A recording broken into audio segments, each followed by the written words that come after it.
Hey, back from more Shakespeare. We're still working on Cymbeline, and today we're in Act 2, Scene 5, which is a scene that exists solely so that Posthumus can bitch about women. Because at the end of the previous scene, Giacomo comes in. Yesterday's monologue, Posthumus and Philario were talking about how war is kind of imminent at the moment. Then Giacomo comes in and he's like, by the way, I slept with your lady. And they're like, prove it. And he's like, well, I can describe her room perfectly, which he does. And they're like, you could have heard that somewhere. And he's like, and by the way, I have this bracelet. At which point, Posthumus is like, oh my God, she cheated on me. And Philario's like, well, no, he could have stolen it or taken it, whatever. And ultimately, it is Giacomo describing the mole on her breast that sends him over the edge, and he becomes... He accepts the fact that she slept with Giacomo, and he's really upset about it. So Act 2, Scene 5 is him being really upset about it. And he says, is there no way for men to be, but women must be half-workers? We are all bastards. And that most venerable man, which I did call my father, was I know not where when I was stamped. Some coiner with his tools made me a counterfeit. Yet my mother seemed the Diane of that time. So doth my wife, the nonpareil of this. Oh, vengeance! Vengeance!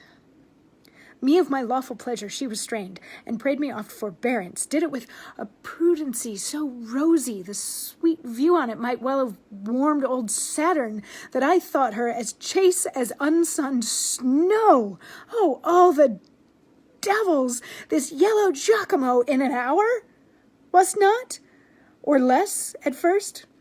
Perchance he spoke not, but like a full acorn boar, a German one, cried, oh, and mounted, found no opposition, but what he looked for should oppose, and she should from encounter guard.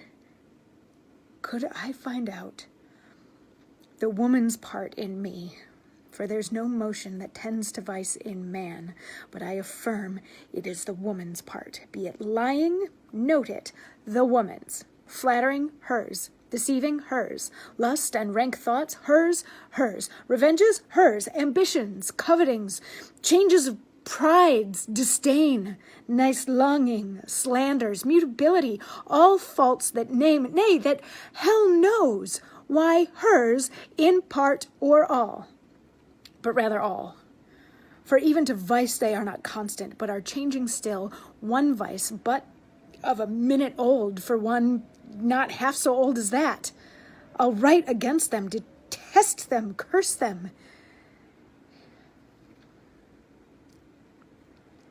Yet 'tis greater skill in true hate, to pray they have their will. The very devils cannot plague them better. So yeah, if you ever wanted to hate women, this is the speech that gives you a reason for it, even though the vast majority of it is false, and it's based on a falsehood because she didn't actually cheat on him.